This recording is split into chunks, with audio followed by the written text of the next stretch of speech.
ঐতিহ্যমণ্ডিত তথা 1926 চনৰ 5 জানুৱাৰীতে প্ৰতিষ্ঠা লাভ কৰা তথা মণ্ডলীৰ অন্তৰ্গত চলা যোৰহাটৰ আগশাৰীৰ শিক্ষানুষ্ঠান ফ্ৰেন্সিছ মেমৰিয়েল খ্ৰীষ্টিয়ান বিদ্যালয়ে সোমবাৰে সন্ধ্যা শতবৰ্ষ উদযাপন কৰে।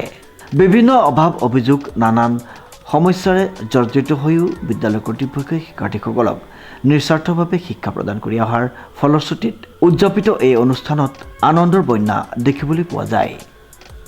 আমি বৰ সৌভাগ্য, কাৰণ আমি কেইবাগৰাকী একেবাৰে বৃদ্ধ ছাত্ৰসকলক আজি আমাৰ মাজত পালোঁ আৰু সকলো কাৰ্যবিলাকত তেওঁলোকে অংশগ্ৰহণ কৰিছে। আৰু স্পেচিয়েলি আমি ধন্যবাদ জনাওঁ প্ৰতিজন যি আমাৰ মণ্ডলী আছে, যোৰহাট বাপ্তিষ্ট মণ্ডলী, এই মণ্ডলীৰ প্ৰতিজন সদস্যই তাত অংশগ্ৰহণ কৰিছে। সকলো ধৰণৰ আমাক সা সুবিধাবিলাকত সহায় কৰিছে, সকলোবিলাক যোগাইছে। আৰু আমি এতিয়া আমাৰ ৰাতিপুৱাৰ যি কাৰ্যসূচী আছিলে আমি সামৰি আমি এতিয়া সাংস্কৃতিক সন্ধিয়াৰ যি কাৰ্যসূচী আমি সেইটো আৰম্ভ কৰিছোঁ। কণ ল'ৰা ছোৱালীবিলাকে স্কুলত তেওঁলোকে ট্ৰাই কৰা যিবিলাক বিষয় শিকিলে সেই সকলোবিলাক তেওঁলোকে আজি ইয়াত দাঙি ধৰিছে আৰু সকলোৱে আমি আনন্দ কৰি আছোঁ। এই 100টি বছৰ প্ৰভুৰ অনুগ্ৰহত আমি অতিক্ৰম কৰিবলৈ সুযোগ পালোঁ, সেইকাৰণে আমি প্ৰভুক ধন্যবাদ জনাইছোঁ প্ৰথমে। আৰু লগতে আমাৰ যিমান শুভাকাংক্ষী আছে সকলোকে আমি ধন্যবাদ জনাইছোঁ, লগতে নৱবৰ্ষৰ শুভেচ্ছাও জ্ঞাপন কৰিছোঁ। ধন্যবাদ। উল্লেখযোগ্য যে শতবৰ্ষ গৰকা বিদ্যালয়খনৰ আনন্দৰ এই মুহূৰ্তত বিদ্যালয়খনৰ পৰা পঢ়ি ওলাই যোৱা দেশৰ বিভিন্ন প্ৰান্তত বিভিন্ন কৰ্মত নিয়োজিত বহু ছাত্ৰ ছাত্ৰীয়ে অনুষ্ঠানটিত উপস্থিত আছিল। পুৱাই বিদ্যালয়খনৰ পৰা শতবৰ্ষ অনুষ্ঠানৰ লগত সংগতি ৰাখি নগৰৰ ৰাজপথত এক বৃহৎ সাংস্কৃতিক শোভাযাত্ৰা বাহিৰ কৰা হয়। ইয়াৰ পাছতে বিদ্যালয়ৰ পতাকা উত্তোলনকে ধৰি বিভিন্ন কাৰ্যসূচীত বিশিষ্ট ব্যক্তিসকল উপস্থিত থাকে। আমাৰ বিদ্যালয়খনৰ নাম হ'ল ফ্ৰান্সিছ মেমৰিয়েল খ্ৰীষ্টিয়ান বিদ্যালয় আৰু আজি এই বিদ্যালয়ে 100 বছৰ সম্পূৰ্ণ কৰিছে। 1926 চনৰ 5 জানুৱাৰীত স্থাপন হোৱা, এতিয়া 2026ত 5 জানুৱাৰীত 100 বছৰ সম্পূৰ্ণ কৰিছে।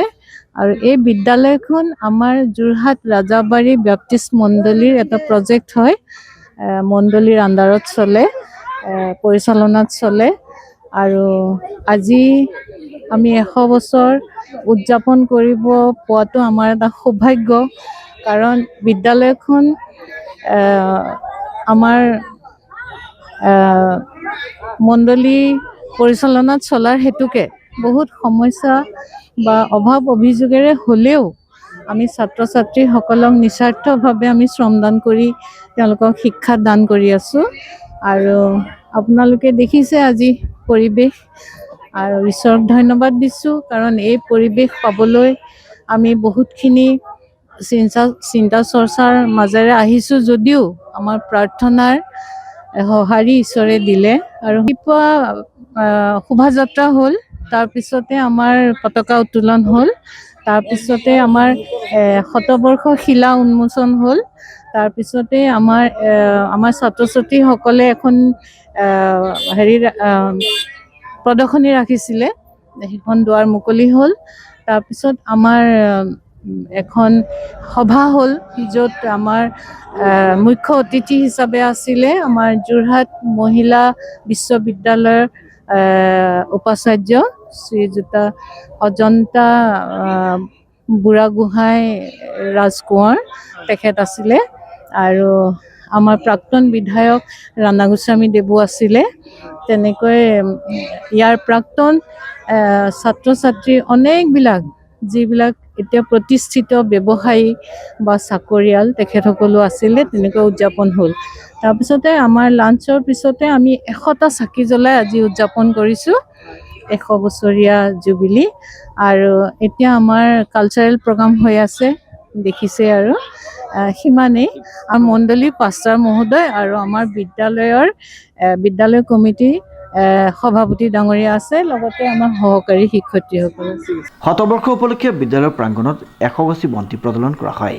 দিনজোৰা বিভিন্ন কাৰ্যসূচীৰ অন্তত সন্ধ্যালৈ নবীন প্ৰবীণ সকলো ছাত্ৰ ছাত্ৰীৰ লগতে শিক্ষক শিক্ষয়িত্ৰীসকলৰ অংশগ্ৰহণেৰে এটি বাৰেৰহণীয়া সাংস্কৃতিক অনুষ্ঠান অনুষ্ঠিত কৰা হয়।